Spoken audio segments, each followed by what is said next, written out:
Dear students, आज के video में हम स्टडी करेंगे हाइड्रोजन बॉन्डिंग की।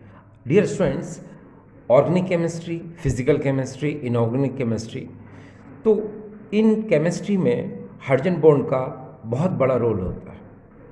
तो आज हम हाइड्रोजन बॉन्ड की स्टडी करेंगे।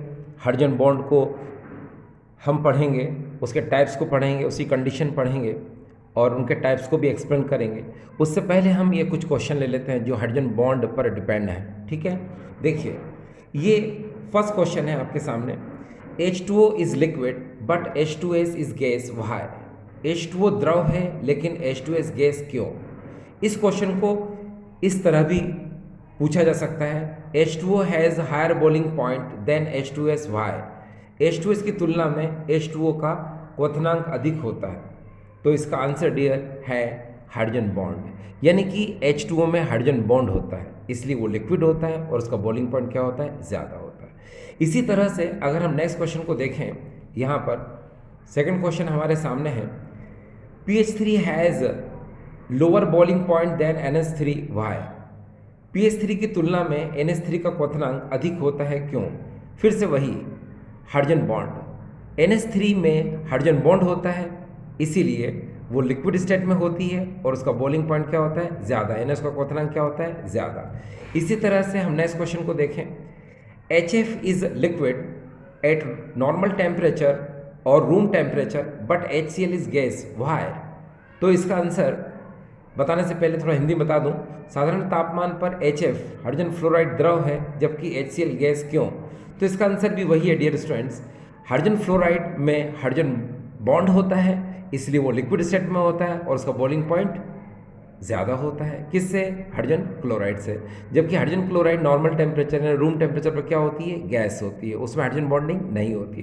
तो डियर, इन क्वेश्चन को हम अच्छे से एक्सप्लेन करेंगे बाद में, क्योंकि सबसे पहले हमारे दिमाग में क्वेश्चन उठता है ये हाइड्रोजन बॉन्ड है क्या, इसकी कंडीशन क्या होती हैं, ये कितने टाइप के होते हैं। उसके बाद ही हम डियर इन क्वेश्चन को हम एक्सप्लेन कर सकते हैं, इन क्वेश्चन के आंसर को हम समझ सकते हैं।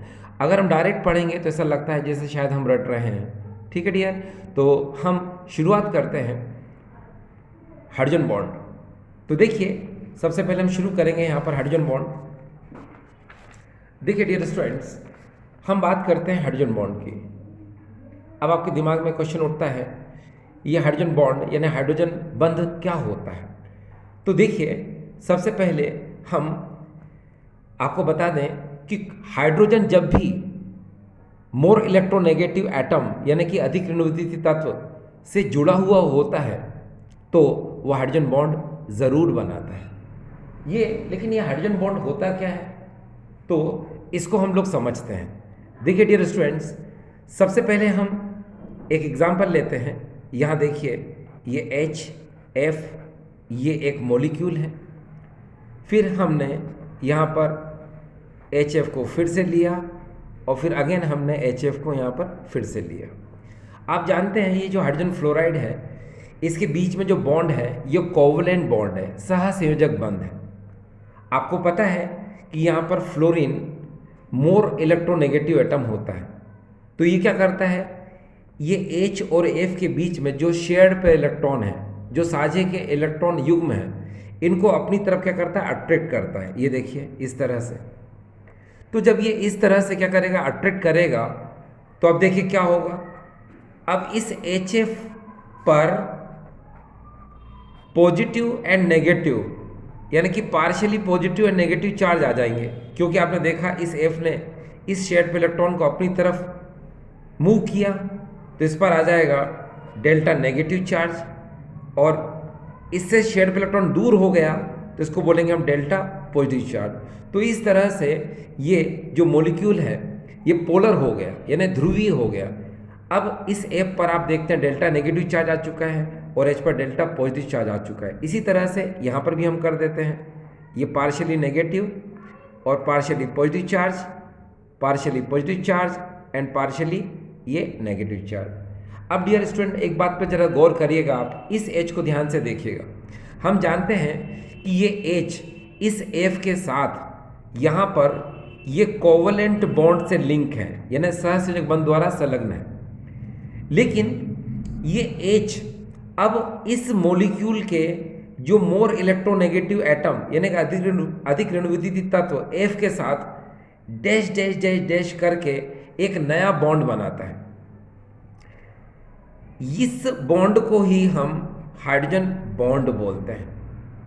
फिर से सुनिए, ये जो हाइड्रोजन है ये इस फर्स्ट इलेक्ट्रोनेगेटिव एटम के साथ ऑलरेडी कोवलेंट बॉन्ड से लिंक होता है, यानी पहले से ये सहसंयोजक बंध द्वारा संलग्न होता है। लेकिन ये दूसरे मॉलिक्यूल के मोर इलेक्ट्रोनेगेटिव एटम यानी कि अधिक ऋणविद्युतीय तत्व के साथ ये डैश डैश डैश करके जो बंध बनाता है, बॉन्ड बनाता है, इसी को हम लोग बोलते हैं हाइड्रोजन बॉन्ड। आपको मैं बता दूं, रियल में ये H और ये इस F के बीच में ये जो बॉन्ड है इसको हम लोग बोलते हैं इलेक्ट्रोस्टैटिक फोर्स ऑफ अट्रैक्शन, स्थिर वैद्युत आकर्षण बल है ये। इसी को ही हमने नाम दिया हाइड्रोजन बंध यानी हाइड्रोजन बॉन्ड। वास्तव में ये जो हाइड्रोजन बॉन्ड होता है ये कोवलेंट बॉन्ड से वीक होता है। ये जो हाइड्रोजन बॉन्ड है इस कोवलेंट बॉन्ड से वीक होता है, यानी कि ये हाइड्रोजन बंध जो होता है इस सहसंयोजक बंध से क्या होता है, दुर्बल होता है। ठीक है, तो ये आपको समझ में आ चुका है। इसको और अच्छे से एक्सप्लेन करते हैं। देखिए, हाइड्रोजन में एक स्पेसिफिक प्रॉपर्टी होती है, विशेष गुण होता है हाइड्रोजन में। ये फर्स्ट इलेक्ट्रोनेगेटिव एटम के साथ कोवलेंट बॉन्ड से लिंक होता है, लेकिन ये दूसरे मॉलिक्यूल के मोर इलेक्ट्रोनेगेटिव एटम के साथ इलेक्ट्रोस्टैटिक फोर्स ऑफ अट्रैक्शन के थ्रू एक नया बॉन्ड बनाता है। इस बॉन्ड को ही हम लोग बोलते हैं हाइड्रोजन बंध। देखिए, हाइड्रोजन में एक विशेष प्रकार का गुण होता है, यह पहले अणु में अधिक ऋणविद्युतीय तत्व के साथ सहसंयोजक बंध द्वारा संलग्न होता है, लेकिन ये दूसरे अणु के अधिक ऋणविद्युतीय तत्व के साथ स्थिर विद्युत आकर्षण बल द्वारा, है ना, ये बंध बनाता है। इस स्थिर विद्युत आकर्षण बल को ही हम हाइड्रोजन बंध कहते हैं। तो अब आपको समझ में आ गया कि हाइड्रोजन बंध क्या होता है, हाइड्रोजन बॉन्ड क्या होता है। डियर स्टूडेंट्स, हाइड्रोजन बॉन्ड की कंडीशंस को हम पढ़ते हैं। ये देखिए, ये conditions for hydrogen bonding, hydrogen बंध बनाने की शर्तें। तो देखिए, हाइड्रोजन बॉन्ड बनाने की जो कंडीशंस हैं, पहली है हाई इलेक्ट्रोनेगेटिविटी, उच्च ऋण वैद्युता, और दूसरा है स्मॉल एटॉमिक साइज यानी कि छोटा परमाणु आकार। तो ये इसकी दो कंडीशन है। पहला मैंने बताया आपको हाई इलेक्ट्रोनेगेटिविटी, सेकंड है स्मॉल एटॉमिक साइज, यानी कोई भी परमाणु, कोई भी एटम जो हाइड्रोजन बॉन्ड बनाना चाहता है उसकी हाई इलेक्ट्रोनेगेटिविटी होना चाहिए और स्मॉल एटॉमिक साइज होना चाहिए, यानी कि उच्च ऋण विद्युता होना चाहिए और छोटा परमाणु आकार होना चाहिए। देखिए, अगर मैं आपसे कहूँ कि देखिए डियर स्टूडेंट्स, यहाँ पर F की जो इलेक्ट्रोनेगेटिविटी होती है वो 4.0 होती है, ठीक है, और यहाँ पर ऑक्सीजन की जो होती है इलेक्ट्रोनेगेटिविटी वो 3.5 होती है, और नाइट्रोजन की जो इलेक्ट्रोनेगेटिविटी होती है वो 3.0 होती है। अब मैंने आपको क्या बताया कि फ्लोरीन की इलेक्ट्रोनेगेटिविटी ज़्यादा है, तो इसमें हाइड्रोजन बॉन्ड जो है क्या होगा, स्ट्रॉन्ग होगा। इसमें हाइड्रोजन बॉन्ड क्या होगा, स्ट्रॉन्ग होगा। ठीक है, तो आप देखिए इसका ऑर्डर मैंने बता दिया। इसमें देखिए N की इलेक्ट्रोनेगेटिविटी 3.0, O की इलेक्ट्रोनेगेटिविटी 3.5 और F की इलेक्ट्रोनेगेटिविटी 4.0। तो आप देख रहे हैं कि इस ऑर्डर में यानी इस क्रम में इसकी इलेक्ट्रोनेगेटिविटी क्या हो रही है, इंक्रीज हो रही है। इसलिए हाइड्रोजन बॉन्ड की जो स्ट्रेंथ है, हाइड्रोजन बॉन्ड की जो प्रबलता है, इस ऑर्डर में, इस क्रम में क्या हो रही है, बढ़ रही है। ठीक है, तो अब आपको ये नॉलेज हो गया कि HF में हाइड्रोजन बॉन्ड ज़्यादा होगा than comparison to OH and NH। ठीक है, तो ये आपको पता चल गया। अब डियर एक बात मैं आपसे और कहूँ कि मैंने आपसे कहा इलेक्ट्रोनेगेटिविटी हाई होना चाहिए, यस, और सेकंड कंडीशन इसकी है कि एटॉमिक साइज जो है वो स्मॉल होना चाहिए। अगर कोई भी एटम इन दोनों कंडीशन को फॉलो नहीं करेगा तो वो हाइड्रोजन बॉन्ड नहीं बना सकता है। जैसे अगर मैं आपको यहाँ पर एक एग्जाम्पल देकर समझाऊँ, देखिए डियर स्टूडेंट्स, एग्जाम्पल कुछ इस तरह से है। देखो, इसको मैं कोशिश करता हूँ आपको समझाने के लिए। यहाँ अगर आप देखें, ये देखिए कि यहाँ पर ये Cl है, ठीक है, इसकी इलेक्ट्रोनेगेटिविटी होती है डियर 3.0 और नाइट्रोजन की भी इलेक्ट्रोनेगेटिविटी होती है 3.0, मगर ये कोई भी हाइड्रोजन बॉन्ड नहीं बनाता। क्यों नहीं बनाता? क्योंकि इसका एटॉमिक साइज क्या है, लार्ज है देन कंपेरिजन टू नाइट्रोजन, यानी नाइट्रोजन की तुलना में क्लोरीन का परमाणु आकार क्या हो गया, बड़ा हो गया, इसका साइज बड़ा हो गया। तो Cl कभी भी हाइड्रोजन बॉन्ड नहीं बनाएगा, भले ही दोनों की इलेक्ट्रोनेगेटिविटी सेम है, ठीक है, मगर ये सेकंड कंडीशन को ओबे नहीं कर रहा है। मैंने आपको पहले भी कहा था कि कोई भी एटम जब तक ये दो कंडीशन को फॉलो नहीं करेगा तब तक वो हाइड्रोजन बॉन्ड नहीं बनाएगा। कंडीशन कौन कौन सी है, high electronegativity, small atomic size, यानी कि उच्च ऋण विद्युता और छोटा परमाणु आकार। जब तक ये दो कंडीशन नहीं होगी वो हाइड्रोजन बॉन्ड नहीं बनाएगा। इस केस में आपने देखा कि दोनों की इलेक्ट्रोनेगेटिविटी सेम थी, मगर Cl का एटॉमिक साइज क्या था, नाइट्रोजन से लार्ज था, ठीक है, इसलिए Cl क्या करेगा, कोई हाइड्रोजन बॉन्ड नहीं बनाएगा। Clear students? यस। अब हम स्टूडेंट्स एक बात को हम समझने की कोशिश करें। देखिए यहाँ पर टाइप्स ऑफ हाइड्रोजन बॉन्ड की अगर हम बात करते हैं तो हाइड्रोजन बॉन्ड डियर दो टाइप के होते हैं। फर्स्ट होता है इंटरमोलिकुलर हाइड्रोजन बॉन्ड, अंतर अणुक हाइड्रोजन बंध। दूसरा होता है इंटरमोलिकुलर हाइड्रोजन बॉन्ड, अंतरा अणुक हाइड्रोजन बंध। तो इन दोनों को हम एक्सप्लेन करेंगे, ठीक है। तो सबसे पहले शुरुआत होगी हमारी इंटरमोलिकुलर हाइड्रोजन बॉन्ड के साथ, ठीक है। तो चलो शुरू करते हैं हम लोग। देखिए डियर स्टूडेंट्स, सबसे पहले जो हम एग्जाम्पल ले रहे हैं यानी कि एक्सप्लेन जिसको करेंगे उसका नाम है यहाँ पर इंटरमोलिकुलर हाइड्रोजन बॉन्ड्स, यानी कि अंतर अणुक हाइड्रोजन बंध। तो डियर स्टूडेंट्स, इस टाइप का जो हाइड्रोजन बॉन्ड होता है ये कोई भी दो सिमिलर और कोई भी दो डिफरेंट मॉलिक्यूल के मिडिल में बनता है। इस प्रकार का जो हाइड्रोजन बंध होता है कोई भी दो समान या असमान अणुओं के मध्य में बनता है। देखिए कैसे, जैसे मान लो अगर हम सिमिलर मॉलिक्यूल को देखें, HOH, ये देखिए वाटर है, अगेन HOH, ये भी वाटर है, आपको पता है ये भी वाटर है, ये भी वाटर है, ये दोनों सेम मॉलिक्यूल हो गए, तो इनके बीच में ये हाइड्रोजन बॉन्ड हो गया, ठीक है। एक एग्जाम्पल तो मैंने आपको दे दिया कि ये सेम मॉलिक्यूल में हाइड्रोजन बॉन्ड होता है, और जो अनइक्वल है, जो असमान है, उनमें भी हाइड्रोजन बॉन्ड होता है। जैसे एग्जाम्पल देखें हम, ये देखिए हमने ले लिया है यहाँ पर ये अल्कोहल, ये देखिए, और यहाँ पर हमने ले लिया वाटर, ठीक है, ये दोनों अलग अलग मॉलिक्यूल हो गए। अब इनके बीच में अगर हम हाइड्रोजन बॉन्ड बना दें तो भी इनके बीच में हाइड्रोजन बॉन्ड हो जाएगा, ये देखिए, ठीक है। तो अब आप समझ गए कि ये जो इंटरमोलिकुलर हाइड्रोजन बॉन्ड है, अंतर अणुक हाइड्रोजन बंध है, ये कोई भी दो इक्वल और अनइक्वल मॉलिक्यूल के मिडिल में बनता है, कोई भी दो समान या असमान अणुओं के मध्य में बनता है, ठीक है। इस प्रकार का जो हाइड्रोजन बॉन्ड होता है उसमें large number of molecule are associate. इस प्रकार के बंध में बहुत सारे अणु जो है आपस में जुड़ते चले जाते हैं। ये देखिए इस तरह से जुड़ते चले जाएंगे, इस तरह से, ये देखिए इस तरह से, ठीक है, और यहाँ पर भी इधर देखें हम तो ये इस तरह से, ठीक है।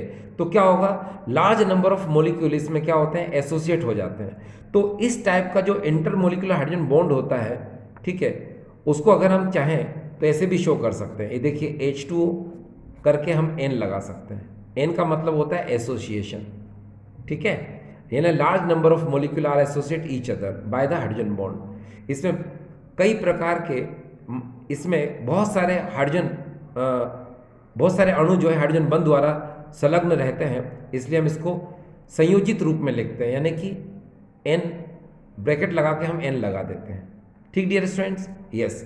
अब देखिए, अब हम सेकंड पढ़ने जा रहे हैं जिसका नाम है इंट्रामोलिकुलर हाइड्रोजन बॉन्ड। इसको हम लोग बोलते हैं अंतर अणुक हाइड्रोजन बंध। तो डियर स्टूडेंट्स, ये जो अंतर अणुक हाइड्रोजन बंध है, ठीक है, तो ये जो बॉन्ड है ये किसी भी मॉलिक्यूल में होता है, यानी कि विद इन अ मॉलिक्यूल, यानी कि एक ही अणु के अंदर इस प्रकार का बॉन्ड होता है। एक बार फिर से सुनिए, इंट्रामोलिकुलर हाइड्रोजन बॉन्ड, अंतरा अणुक हाइड्रोजन बंध, इस प्रकार का जो बंध होता है, इस प्रकार का जो बॉन्ड होता है वो एक ही अणु के भीतर होता है, यानी कि विद इन अ मॉलिक्यूल। अब देखिए आपको पता होगा कि ये जो आपको नज़र आ रहा है इसको हम बोलते हैं आर्थो नाइट्रोफिनॉल। इसको हम ऐसे भी लिख सकते हैं। तो ये आर्थो नाइट्रोफिनॉल पूरा एक ही मॉलिक्यूल है, ठीक है। तो अब देखिए इसमें क्या होगा कि इसमें खुद अपने आप जो है ये H और O के बीच में ये देखिए हाइड्रोजन बॉन्डिंग हो जाएगी। तो ये जो हाइड्रोजन बॉन्ड है ये देखिए इसको हम लोग बोलेंगे इंट्रामोलिकुलर हाइड्रोजन बॉन्ड, यानी कि अंतरा अणुक हाइड्रोजन बंध। देखिए इस प्रकार का जब बॉन्ड बनता है तो ये साइक्लाइजेशन हो जाता है, ठीक है, ये साइक्लाइजेशन हो जाता है, यानी कि ये जो अणु आप देख रहे हैं ये चक्रीय संरचना का निर्माण कर लेता है, यानी कि बंध चक्रीय संरचना का निर्माण कर लेता है। ऐसा करने से क्या होगा कि ये मॉलिक्यूल अब अदर मॉलिक्यूल से हाइड्रोजन बॉन्ड के थ्रू अटैच नहीं होगा। ऐसा करने से क्या होगा कि ये अणु अब अन्य अणुओं द्वारा हाइड्रोजन बंध द्वारा संलग्न नहीं हो पाएगा।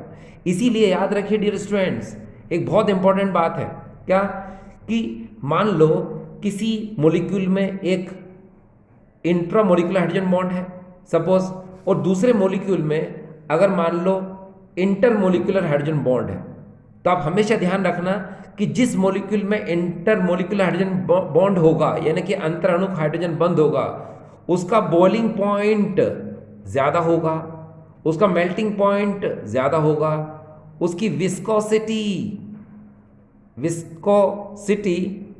विस्कोसिटी ज़्यादा होगी, उसका सरफेस टेंशन ये भी ज़्यादा होगा। मैं एक बार फिर से समझा दूं आपको, लिसन, मैं आपसे कह रहा हूं एक मॉलिक्यूल में सपोज इंटरमोलिकुलर हाइड्रोजन बॉन्ड है और दूसरे मॉलिक्यूल में इंट्रामोलिकुलर हाइड्रोजन बॉन्ड है, तो याद रखिए कि जिस मॉलिक्यूल में इंटरमोलिकुलर हाइड्रोजन बॉन्ड होगा उसका boiling point, melting point, viscosity, surface tension ये सारी की सारी चीज़ें क्या होंगी, ज़्यादा होंगी। किसके कंपेरिजन में, इसके कंपेरिजन में, इंट्रामोलिकुलर हाइड्रोजन बॉन्ड के कंपेरिजन में। आप भी सुने, देखिए स्टूडेंट्स, मान लो किसी एक अणु में अंतर अणुक हाइड्रोजन बंध है और दूसरे में अंतरा अणुक हाइड्रोजन बंध है, तो याद रखिए कि जिसमें अंतर अणुक हाइड्रोजन बंध होगा उसका क्वथनांक उच्च होगा, गलनांक उच्च होगा, श्यानता उच्च होगी और पृष्ठ तनाव भी क्या होगा, ज़्यादा होगा। ठीक डियर स्टूडेंट्स, याद रखना क्या, जब अंतरा अणुक हाइड्रोजन बंध और अंतर अणुक हाइड्रोजन बंध की बात हो तो याद रखिएगा कि जिसमें भी अंतर अणुक हाइड्रोजन बंध होगा उसका क्वथनांक, गलनांक, श्यानता और पृष्ठ तनाव ये सब क्या होंगे, ज़्यादा होंगे। किसकी तुलना में, अंतरा अणुक हाइड्रोजन बंध की तुलना में। तो डियर मैंने आपको बताया ये एग्जाम्पल जो आपने देखा इस समय, ये किसका एग्जाम्पल था, इंट्रामोलिकुलर हाइड्रोजन बॉन्ड, यानी कि ये जो आपने देखा ये इंट्रामोलिकुलर हाइड्रोजन बॉन्ड का एग्जाम्पल था, अंतरा अणुक हाइड्रोजन बंध का एग्जाम्पल था। हम एक एग्जाम्पल और समझते हैं इसका। ये देखिए आपके सामने एक और मॉलिक्यूल है यहाँ पर, ये भी एक ही मॉलिक्यूल है, इसका नाम है आर्थो नाइट्रो बेंजोइक अम्ल, आर्थो नाइट्रो बेंजोइक अम्ल। तो इसमें क्या होता है, H और O के बीच में ये देखिए हाइड्रोजन बॉन्ड बन जाता है। तो इसमें भी जो बॉन्ड है ये क्या है, इंट्रामोलिकुलर हाइड्रोजन बॉन्ड, यानी कि अंतरा अणुक हाइड्रोजन बंध। ठीक है, क्योंकि आप हमेशा ध्यान रखना कि कोई भी आपसे क्वेश्चन कर सकता है कि सपोज एक मॉलिक्यूल में इंट्रामोलिकुलर हाइड्रोजन बॉन्ड है और दूसरे में इंटरमोलिकुलर हाइड्रोजन बॉन्ड है, यानी कि एक मॉलिक्यूल में अंतरा अणुक हाइड्रोजन बंध है, दूसरे में अंतर अणुक हाइड्रोजन बंध है, तो किसका बॉइलिंग पॉइंट ज़्यादा होगा, मेल्टिंग पॉइंट ज़्यादा होगा, विस्कोसिटी ज़्यादा होगी, सरफेस टेंशन ज़्यादा होगा, और क्यों होगा, मेन आंसर है क्यों होगा। तो आप कहेंगे इंटरमोलिकुलर हाइड्रोजन बॉन्ड जिस भी मॉलिक्यूल में होगा, अंतराणुक हाइड्रोजन बंध जिस भी अणु में होगा, उसका boiling point, melting point, viscosity, surface tension, क्वथनांक, गलनांक, श्यानता, पृष्ठ तनाव ये सब ज़्यादा होंगे। अब क्यों ज़्यादा होंगे, तो याद रखिए क्योंकि इसमें large number of molecules associate होते हैं, इसमें अधिक संख्या में अणुओं का संयोजन होता है, और जबकि इसमें अणुओं का संयोजन यानी कि मॉलिक्यूल का जो एसोसिएशन है वो नहीं हो पाता। क्यों, क्योंकि इसने क्या क्लोज रिंग बना ली है इसलिए। तो डियर स्टूडेंट्स, आपको ये समझ में आया होगा, ठीक है, कि intermolecular hydrogen bond means between the two molecule both are equal और अनइक्वल। ये दो अणुओं के मध्य में बनता है, चाहे वो समान या असमान हो। और दूसरा intermolecular hydrogen bond with in a molecule, यानी किसी भी अणु के अंदर होता है, किसी भी अणु के ये भीतर होता है। ठीक है, इसको हम लोग बोलते हैं इंट्रामोलिकुलर हाइड्रोजन बॉन्ड, यानी अंतर अणुक हाइड्रोजन बंध।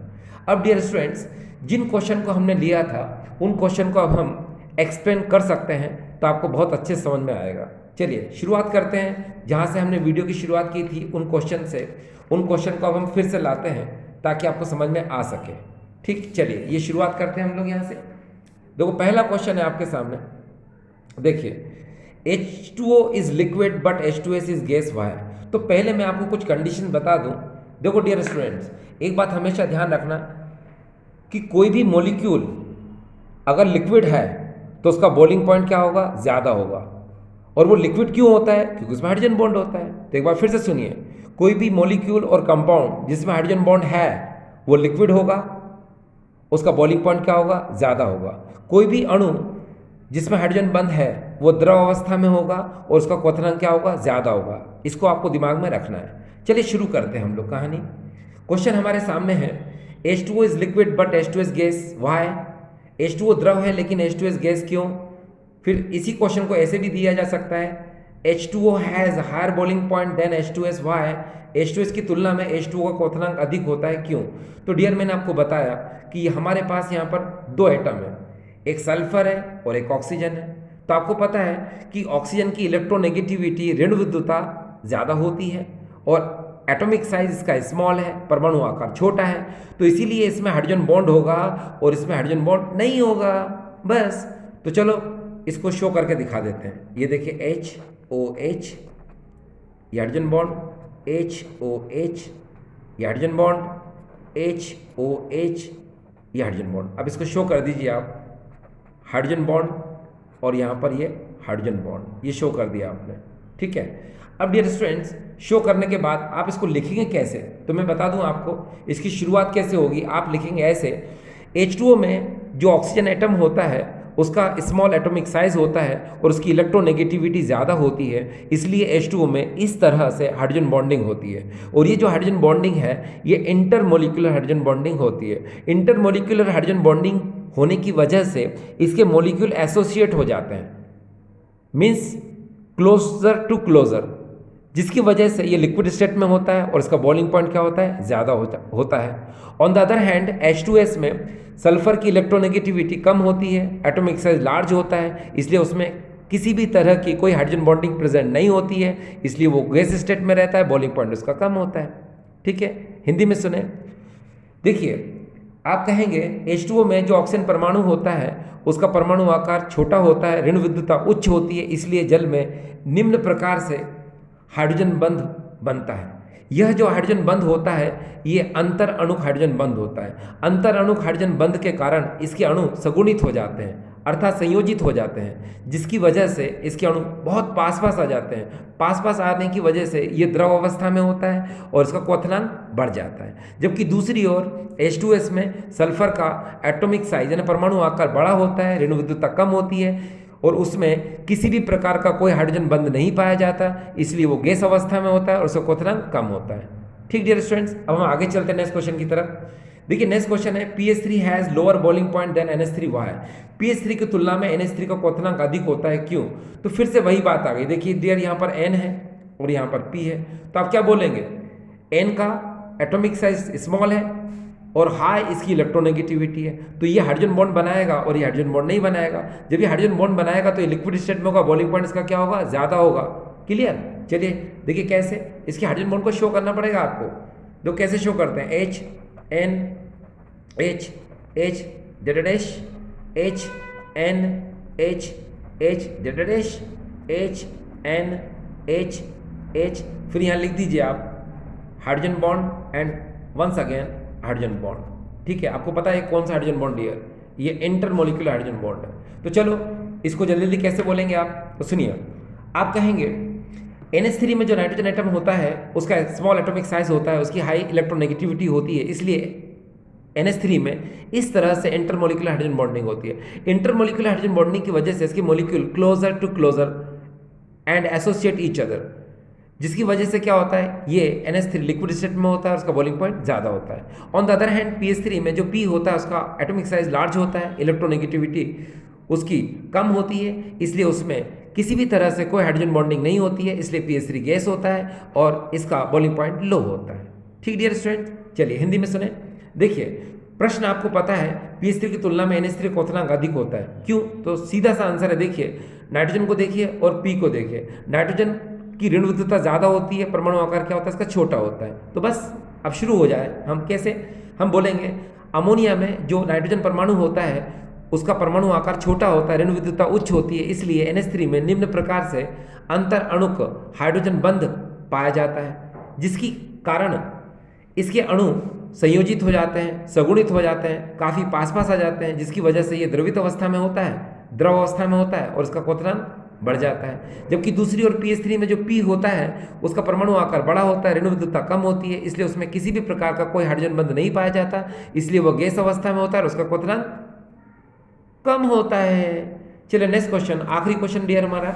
देखिए हमारे सामने क्वेश्चन है, देखिए HF is liquid at normal temperature but HCl is gas, why?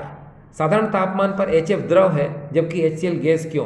तो फिर से वही बात आ गई ना डियर। देखिए यहाँ पर आपको पता है यहाँ पर ये F है, F की इलेक्ट्रोनेगेटिविटी Cl से क्या होती है, ज़्यादा होती है और साइज भी इसका स्मॉल है, तो हाइड्रोजन बॉन्ड बनाएगा कौन सा, इंटरमोलिकुलर हाइड्रोजन बॉन्ड। चलो शुरू करते हैं। देखिए H F H F H F, फिर यहाँ पर देखिए डेटा डैश, कौन सा हाइड्रोजन बॉन्ड डियर, आपको पता है इंटरमोलिकुलर हाइड्रोजन बॉन्ड, ठीक है। तो अब आप तो दो क्वेश्चन मैंने बता दिए थे, उसी तरह से एक्सप्लेन करना है आपको। कैसे? आप कहेंगे हाइड्रोजन फ्लोराइड में जो फ्लोरीन एटम होता है उसका साइज स्मॉल होता है, इलेक्ट्रोनेगेटिविटी ज़्यादा होती है, इसलिए HF में इंटरमोलिकुलर हाइड्रोजन बॉन्डिंग होती है। इंटरमोलिकुलर हाइड्रोजन बॉन्डिंग की वजह से इसके मोलिक्यूल एसोसिएट हो जाते हैं, काफ़ी पास पास आ जाते हैं, जिसकी वजह से लिक्विड स्टेट में होता है, बॉइलिंग पॉइंट इसका क्या होता है, ज़्यादा होता है। On the other hand HCl में Cl का एटॉमिक साइज लार्ज होता है, इलेक्ट्रोनेगेटिविटी इसकी कम होती है, इसीलिए ये किसी भी टाइप का कोई हाइड्रोजन बॉन्ड नहीं बनाता, इसलिए नॉर्मल टेम्परेचर पर HCl क्या होता है, गैस होता है। खत्म। चलिए हिंदी में सुने। देखिए हाइड्रोजन फ्लोराइड में जो फ्लोरीन परमाणु होता है इसका आकार छोटा होता है, ऋण विद्युतता उच्च होती है, इसीलिए HF में निम्न प्रकार से अंतर अणुक हाइड्रोजन बंध का निर्माण होता है। इस बंध के निर्माण होने से इसके अणु काफ़ी पास पास आ जाते हैं, जिसकी वजह से द्रवित अवस्था में होता है, उसका क्वथनांक क्या होता है, ज़्यादा होता है। जबकि दूसरी ओर HCl में जो Cl होता है उसका आकार बड़ा होता है, ऋण विद्युतता कम होती है और यह किसी भी प्रकार से कोई हाइड्रोजन बंध का निर्माण नहीं करता, इसलिए साधारण तापमान पर गैस होता है। डियर स्टूडेंट्स, एक बात बताऊं मैं आपको, आप जरा ध्यान से समझना कि हाइड्रोजन फ्लोराइड को कभी भी लेबोरेटरी में हम ग्लास बोतल में नहीं रखते हैं। क्यों नहीं रखते हैं? क्योंकि ये जो HF है उस ग्लास बोतल से रिएक्शन कर लेता है और रिएक्शन करके सॉल्युबल कॉम्प्लेक्स बना लेता है। हिंदी में सुने, हाइड्रोजन फ्लोराइड को कभी भी प्रयोगशाला में कांच की बोतल में नहीं रखते हैं, क्योंकि ये कांच की बोतल के कांच से अभिकृत होकर विलयशील यौगिक का निर्माण कर लेता है। इसलिए हम क्या करते हैं, इस HF को कांच की बोतल में रखते हैं, मगर उससे पहले हम क्या करते हैं, उस जो कांच की बोतल होती है, देखिए क्या, जैसे मान लो एक कांच की बोतल है, सपोज ये इस तरह से हमने कांच की बोतल बना दी, ग्लास बोतल। तो सबसे पहले हम क्या करते हैं, इसके अंदर ये वैक्स की एक लेयर बिछा देते हैं, यानी कि मोम की एक लेयर बिछा देते हैं, वैक्स, ये वैक्स की एक लेयर बिछा देते हैं, ठीक है। जिससे क्या होता है कि जो हाइड्रोजन फ्लोराइड है, ये HF, ये इस ग्लास से रिएक्ट नहीं कर पाता। अगर आपके पास वैक्स नहीं है तो एक रबर होता है, ट्रांस आइसोप्रीन, जिसको हम लोग बोलते हैं गट्टा पर्चा, तो उस रबर की लेयर भी लगा सकते हैं, जिससे क्या होगा, ये HF उस ग्लास के कांटेक्ट में नहीं आएगा और ये HF क्या, उसको हम स्टोर कर सकते हैं, यानी HF को सुरक्षित रख सकते हैं। ठीक डियर। चलिए हिंदी में सुने, मैं आपसे कह रहा हूँ कि प्रयोगशाला में कभी भी हाइड्रोजन फ्लोराइड जो द्रव अवस्था में होता है उसको कांच की बोतल में नहीं रखते हैं। क्यों? क्योंकि कांच की बोतल में रखेंगे तो ये कांच से अभिक्रिया करके विलयशील यौगिक का निर्माण कर लेगा। इसलिए हम क्या करते हैं, कांच की बोतल में पहले हम एक मोम की परत बिछा देते हैं। अगर मोम की परत नहीं है तो हम क्या करते हैं, ट्रांस आइसोप्रीन, जिसको हम लोग गट्टा पर्चा बोलते हैं, एक रबर होता है, उसकी एक परत बिछा देते हैं, ठीक है। और फिर हम HF को भर देते हैं। तो HF क्या करता है, उस कांच से डायरेक्ट रिएक्शन नहीं करता, जिसकी वजह से क्या होता है, HF सुरक्षित रहता है उस कांच की बोतल में। Clear dear. अब आपको रिएक्शन समझना है कैसे। देखो, ये ग्लास बोतल में ये ग्लास होता है, सोडियम सिलिकेट, और ये हाइड्रोजन फ्लोराइड होता है, तो ये इससे रिएक्शन करके सोडियम सिलिकेट बना लेता है। इसको बोलते हैं हम सोडियम फ्लोरोसिलिकेट। ये सोडियम फ्लोरोसिलिकेट बन जाने की वजह से क्या होता है कि वो ग्लास इसमें सोल्यूबल हो जाता है, इसमें विलय हो जाता है। तो हम लिख सकते हैं ये क्या है, सोल्यूबल कॉम्प्लेक्स। ठीक है। तो आपको डियर समझ में आ गया। क्या बताया मैंने आपको कि जो हाइड्रोजन फ्लोराइड होता है इसको हम कांच की बोतल में डायरेक्ट नहीं रखेंगे। क्यों? क्योंकि इससे अभिक्रिया रिएक्शन कर लेगा और सोडियम फ्लोरोसिलिकेट बना लेगा, जो कि ये सॉल्युबल होता है, यानी कि विलयशील यौगिक। इसलिए ग्लास क्या हो जाएगा, इसमें विलय हो जाएगा, सॉल्युबल हो जाएगा। तो आई होप डियर स्टूडेंट्स, आपको मैंने जल्दी जल्दी समझाने की कोशिश की, तो आपको समझ में आया होगा। ठीक है, थैंक यू।